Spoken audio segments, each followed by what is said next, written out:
Soalan kebarangkalian dia nak kita kira kebarangkalian seorang murid tingkatan 3. Dia bagi tahu kat sini ada 24 orang murid tingkatan 3 dan tingkatan 5. 5/8 daripada semua murid tu adalah tingkatan 5. Terdapat 4 orang murid baru yang menyertai tingkatan 3. Okey. Now, kalau korang nak senang, korang buat nisbah.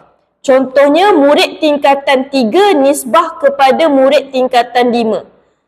Buat macam ni, senang. Alright, sekarang ni korang, dia dah bagi tahu 5/8 murid tingkatan 5. 5/8 tu bersamaan berapa orang? 5/8 korang darab dengan 24. Korang dapat 15. Murid tingkatan 5 ialah 15. Kalau murid tingkatan 5, 15, murid tingkatan 3 berapa? 24 tolak 15.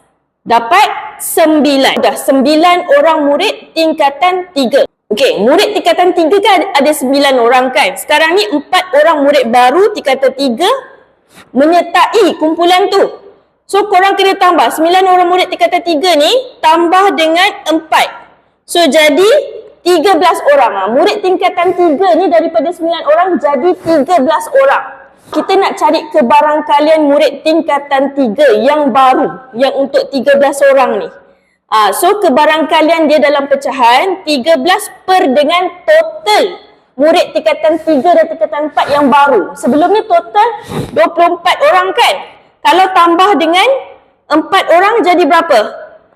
28. So, 13 per 28. Itulah kebarangkalian untuk murid tingkatan 3. 13 daripada 28 orang adalah murid tingkatan 3. Jawapan dia adalah B, bola.